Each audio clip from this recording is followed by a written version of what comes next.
want to tell you a little story about me and how my students are to blame. That's me crying on national television in front of 3 million people next to my best mate. I'd just been eliminated from a TV show called MasterChef, highest rating television show in Australian history, and that season unfortunately was watched by a lot of people and they saw me cry. So that was fantastic. So as the intro said, my students were to blame for this. They knew that I loved cooking. I'm pretty sure they were just trying to get rid of me. I was away one day from school. I was in Melbourne at an education conference, and they filled out the application form on my behalf while I've no idea what the relief teacher was doing at the time. Obviously not what they were meant to be doing. They filled out the application form, sent it away. I got a phone call a few weeks later on a Sunday. I was sitting on my couch. Producers of MasterChef saying, "We loved your application." And me saying, "I have no idea what you're talking about." And we started to talk about it, and I sort of twigged as to what had happened. So to cut a long story short, I ended up on a national television show doing something that I love cooking, and I still love cooking now, and it's what I do for a living, but I wasn't really ready for that. I got thrown in the deep end and had to sort of the whole sink or swim. And what I discovered, the saying, "be the smartest person in the room," is rubbish, because you don't have to be the smartest person in the room. And I realised that really, really quickly. What you have to figure out is who is the smartest person in the room and watch them. Observe them, ask them questions, learn from them. Because every time you are in a room, you get an opportunity to learn. Like you're here now doing that exact thing. I've been doing it all day as well. You pick up on little things, and how can I use that in what I do? Completely different context to what other speakers have done. And I often feel like I'm a little bit of an imposter when I get asked to do these things, and I stand here and think, some of the speakers that have gone before me today and some of the stuff they've talked about, and I'm a TV chef, it just seems weird that I'm standing here. But what I have learned is that doesn't matter. The room that you're in is the opportunity to learn. So my students threw me into a room with lots of things happening in it. Not only was there a huge amount of learning processes by the chefs that we were able to contact and be in touch with because of that television show and the other contestants, but I had a monster of a production happening around me all the time and a lot of downtime to watch what was going on with that production. So MasterChef is $125 million production is what MasterChef is. It's huge. It's a giant. And watching what was happening while we were sitting there waiting for the judges to do their thing, what's that guy doing? How is that? What's that shot getting? What's this? That was all feeding into not only my knowledge of food, but my knowledge of how this whole thing was coming together. And from that, I've been able to do this.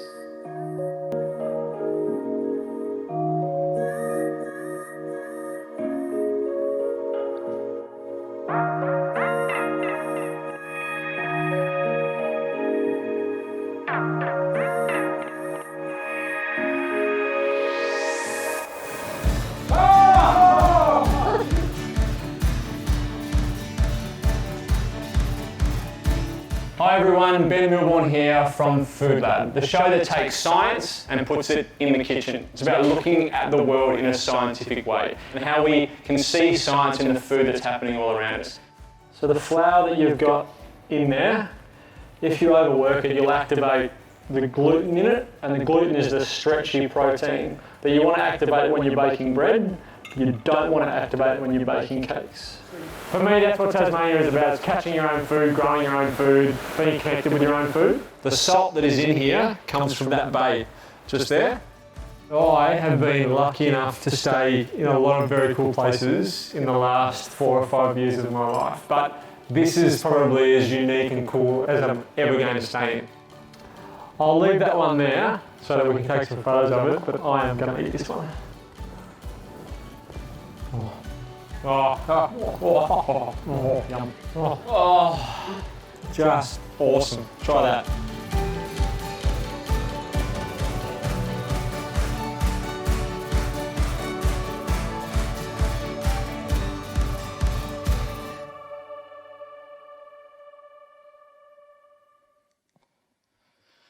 So, fear, and the fear that I had I could go two ways with it. It could either empower me or it could enslave me. And education can actually do the same thing.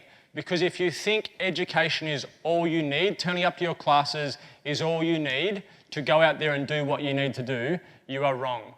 Because every single thing I'm doing in my career right now, I did not study for. I do not have a degree for. I did not go to a learning institution for. I learnt of the things that were happening around me at the time and picked those things up.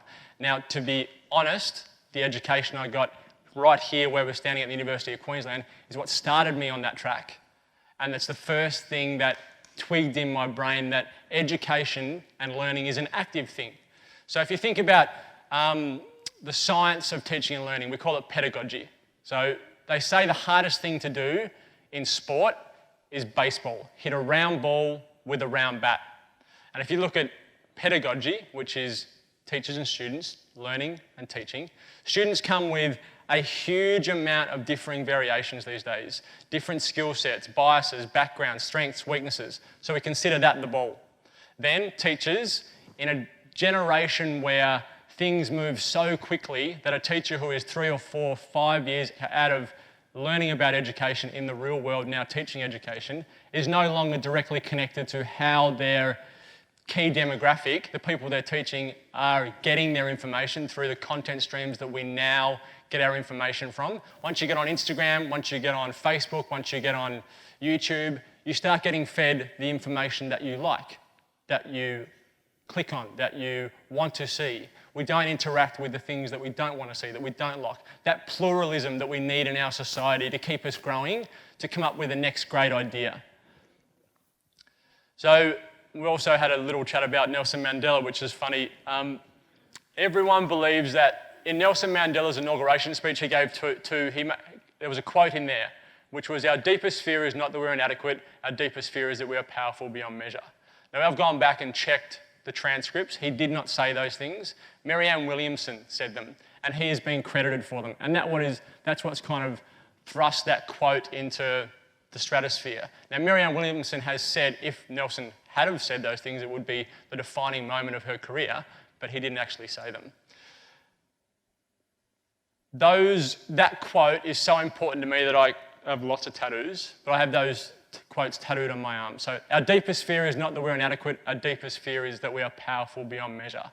It is our light that most frightens us, not our darkness.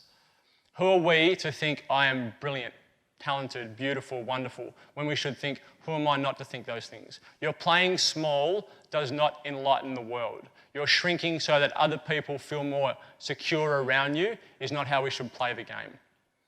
As you step forward and you are liberated from your own fears, you unconsciously give permission to others to do the same. So the other quote I have on my arm is that as we face our fears, we unconsciously give permission to others to do the same. So it's about, in classrooms that I taught in, the scariest thing for a student, a year 9 student, was to raise their hand and ask a question and say, "I don't know." Imagine a learning environment where that was gone, fear was gone. You could raise your hand and say, "I don't know the answer to that." It's okay to take a risk. That relationship we have with fear is a really, really bad one. And then Franklin Delano Roosevelt, in his inauguration speech, said the only thing to fear is fear itself. So these are people who obviously know what they're talking about.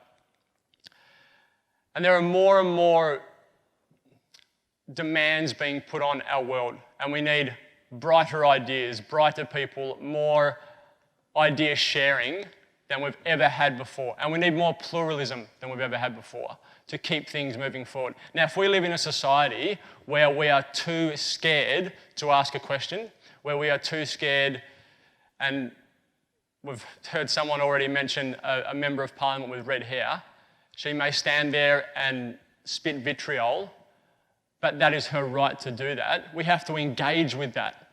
We can't pretend that it doesn't exist.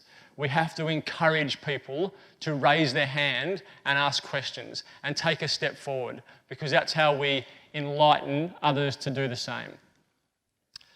So, whole idea of ideas worth spreading. So I believe that education is the silver bullet. Now, has anyone here watched a TV show called West Wing? A few people. You will know who Sam Seaborn is. Everyone else, watch it. It's brilliant. You'll love it. So Sam Seaborn said this: education is the silver bullet. Education is everything. We don't need little changes, we need gigantic, monumental changes. Schools should be palaces.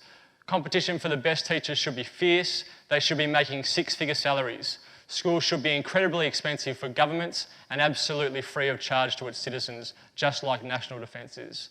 Now, I didn't say that, so anyone watching, that's not my quote. Sam Seaborn, a fictional character on The West Wing, said that. But I tend to believe and agree with Sam. If we create education that is strong enough that it can change social norms and constructs, it doesn't actually feel like education, it feels like a movement. I had someone already talk about social movements and how they start and how we move them forward. That is where real education lives. That's how we change thoughts, minds of people. So I had this great opportunity. I'd been given the space to learn about food, where I'm now a chef, and to learn about mass production of TV. So I engaged with the University of Queensland, where that sort of initial love of education started for me, and we developed Food Lab, which is what is taking food and science and trying to bring them together in a space to teach young people who are already connected to food. We have a generation who are more connected to cooking and food than have ever been connected to cooking and food in the past. MasterChef, My Kitchen Rules, the Food Network, SBS Food Network, Lifestyle Food. There is so many food, every cookbook that's out there. So people are naturally connected to food. So we try to teach science through that. And this was what we came up with, Food Lab. Thank you very much.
Very good question. Pickling, there's a couple of reasons, depending on what type of pickling you're doing, there's a few reasons why pickling will preserve things. There's a lot of science involved in a pickle.